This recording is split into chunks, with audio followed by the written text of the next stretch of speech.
Foreign relations of Iran refers to intergovernmental relationships between Iran and other countries. Geography is a very significant factor in informing Iran's foreign policy. Following the 1979 Iranian Revolution, the newly born Islamic Republic, under the leadership of Ayatollah Khomeini, dramatically reversed the pro-American foreign policy of the last Shah of Iran, Mohammad Reza Pahlavi. Since then the country's policies have oscillated between the two opposing tendencies of revolutionary ardor, which would eliminate Western and non-Muslim influences while promoting the Islamic revolution abroad, and pragmatism, which would advance economic development and normalization of relations. Iran's bilateral dealings are accordingly sometimes confused and contradictory. Iran currently maintains full diplomatic relations with 99 countries worldwide.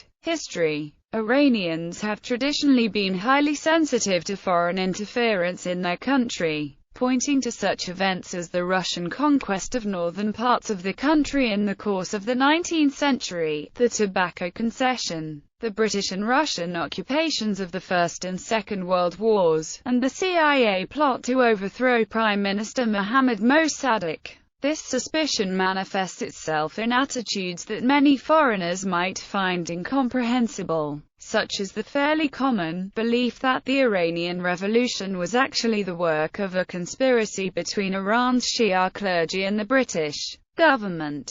This may have been a result of the anti-Shah bias in BBC Radio's influential Persian broadcasts into Iran. A BBC report of 23 March 2009 explains that many in Iran saw the broadcaster and the government as one, and interpreted the bias for Khomeini as evidence of weakening British government support for the Shah. It is entirely plausible that the BBC did indeed help hasten revolutionary events. Revolutionary period under Khomeini. Under the Khomeini government, Iran's foreign policy often emphasized the elimination of foreign influence and the spread of Islamic revolution over state-to-state relations or the furtherance of trade. In Khomeini's own words, "We shall export our revolution to the whole world. Until the cry, 'There is no God but God,' resounds over the whole world, there will be struggle." The Islamic Republic's effort to spread the revolution is considered to have begun in earnest in March 1982, when 380 men from more than 25 Arab and Islamic nations met at the former Tehran Hilton Hotel for a seminar on the ideal Islamic government, and,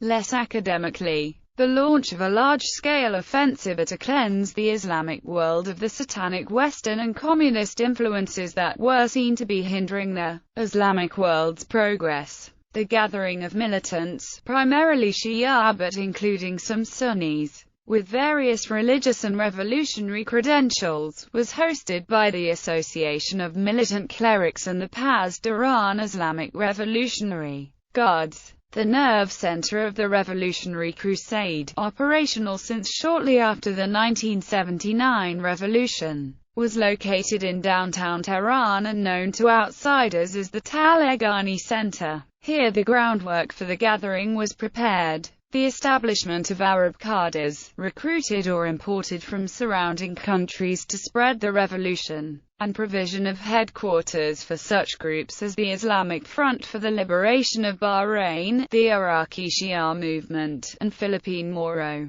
Kuwaiti, Saudi, North African and Lebanese militant clerics. These groups came under the umbrella of the Council for the Islamic Revolution, which was supervised by Ayatollah Hussein Ali Montazeri, the designated heir of Ayatollah Khomeini. Most of the council's members were clerics, but they also reportedly included advisors from the Syrian and Libyan intelligence agencies. The council apparently received more than $1 billion annually in contributions from the faithful in other countries and in funds allocated by the Iranian government. Its strategy was two-pronged. armed struggle against what were perceived as Western imperialism and its agents, and an internal purifying process to free Islamic territory and Muslim minds of non-Islamic cultural, intellectual and spiritual influences, by providing justice, services, resources to the mustazafin masses of the Muslim world.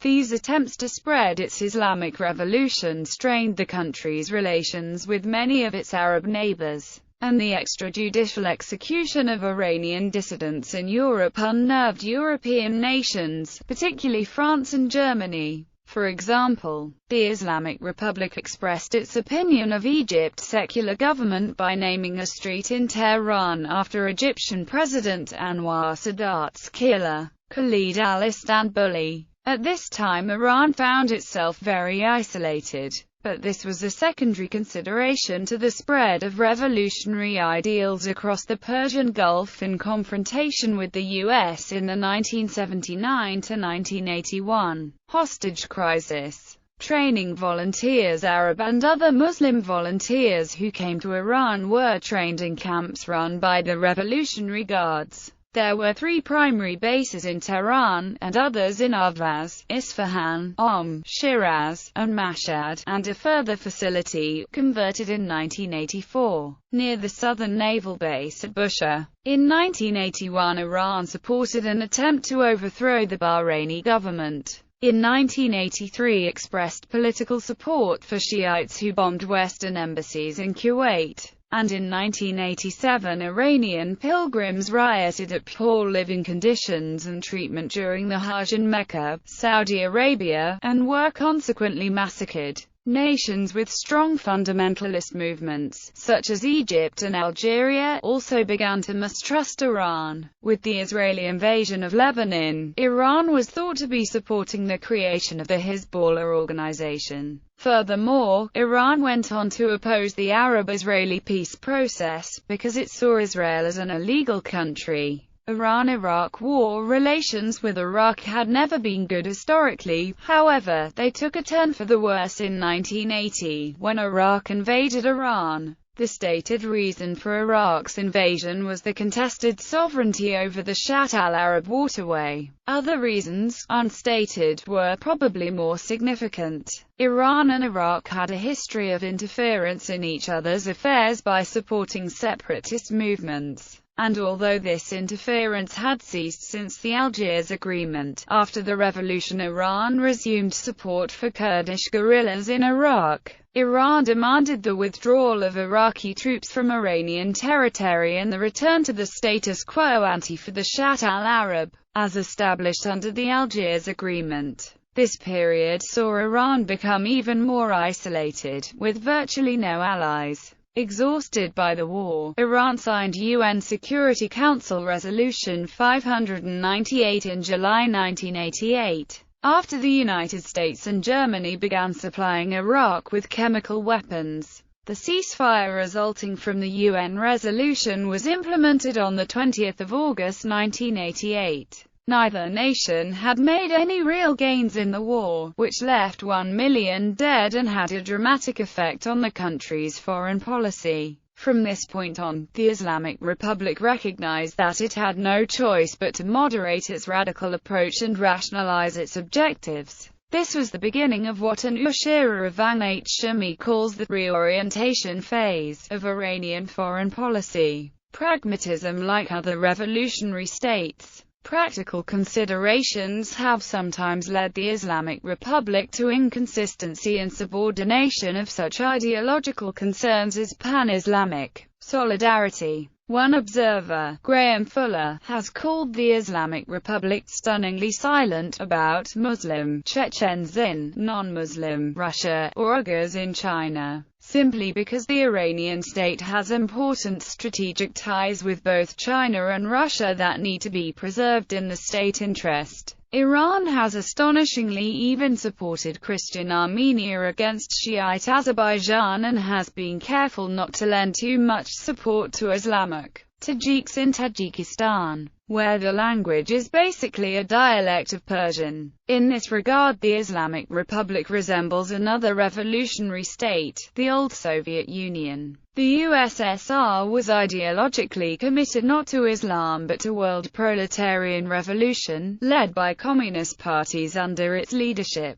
but frequently abandoned support to foreign communist parties when it served Soviet national interests to cooperate with the governments that were oppressing them. Post-war period. Since the end of the Iran-Iraq War, Iran's new foreign policy has had a dramatic effect on its global standing. Relations with the European Union have dramatically improved, to the point where Iran is a major oil exporter and a trading partner with such countries as Italy, France, and Germany. China and India have also emerged as friends of Iran. These three countries face similar challenges in the global economy as they industrialize, and consequently find themselves aligned on a number of issues. Iran maintains regular diplomatic and commercial relations with Russia and the former Soviet republics. Both Iran and Russia believe they have important national interests at stake in developments in Central Asia and the Transcaucasus, particularly concerning energy resources from the Caspian Sea. Significant historical treaties: Treaty of Zuhab, by which Iran irrevocably lost Mesopotamia to the Ottomans, roughly settled the modern-day Iran-Iraq-Turkey borders.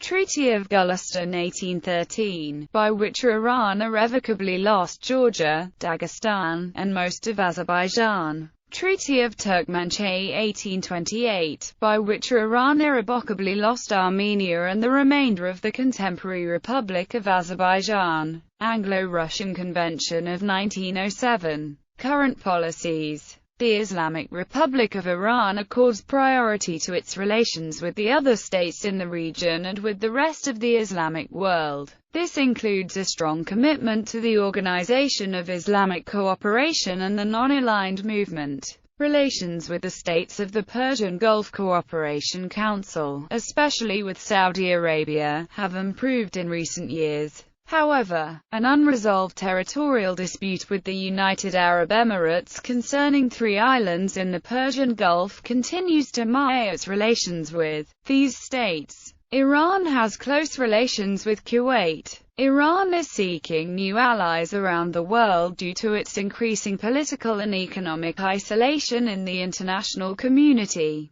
This isolation is evident in the various economic sanctions in the EU oil embargo that have been implemented in response to questions that have been raised over the Iranian nuclear program. Tehran supports the interim governing council in Iraq, but it strongly advocates a prompt and full transfer of state authority to the Iraqi people. Iran hopes for stabilization in Afghanistan and supports the reconstruction efforts so that the Afghan refugees in Iran can return to their homeland, and the flow of drugs from Afghanistan can be stemmed. Iran is also pursuing a policy of stabilization and cooperation with the countries of the Caucasus and Central Asia, whereby it is seeking to capitalize on its central location to establish itself as the political and economic hub of the region. On the international scene, it has been argued by some that Iran has become, or will become in the near future, a superpower due to its ability to influence international events. Others, such as Robert Baer, have argued that Iran is already an energy superpower and is on its way to becoming an empire. Flint Leverett calls Iran a rising power that might well become a nuclear power in coming years, if the US does not prevent Iran from acquiring nuclear technology. As part of a grand bargain under which Iran would cease its nuclear activities in exchange for a guarantee of its borders by the US. Current territorial disputes: Iran and Iraq restored diplomatic relations in 1990.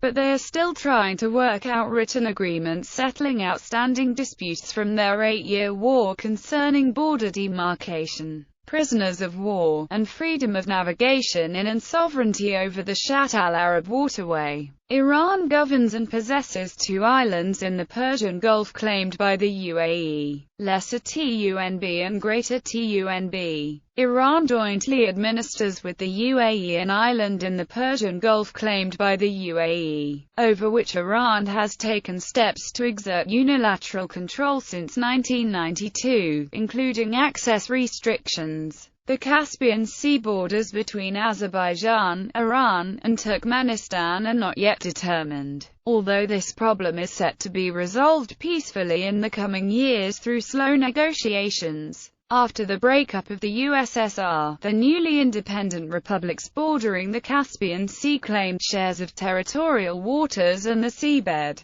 thus unilaterally abrogating the existing half-and-half USSR-Iran agreements which, like all other Soviet treaties, the republics had agreed to respect upon their independence. It has been suggested by these countries that the Caspian Sea should be divided in proportion to each bordering country's shoreline, in which case Iran's share would be reduced to about 13%. The Iranian side has expressed eagerness to know if this means that all Irano-Russian and Soviet agreements are void, entitling Iran to claim territorial sovereignty over lands lost to Russia by treaties that the parties still consider vive. Issues between Russia, Kazakhstan, and Azerbaijan were settled in 2003, but Iran does not recognize these agreements, on the premise that the international law governing open water cannot be applied to the Caspian Sea, which is in fact a lake. Iran has not pressed its Caspian territorial claims in recent years because it relies heavily on Russia's support in its nuclear development battle with the West. Ministry of Foreign Affairs. The Minister of Foreign Affairs of Iran is selected by the President of Iran.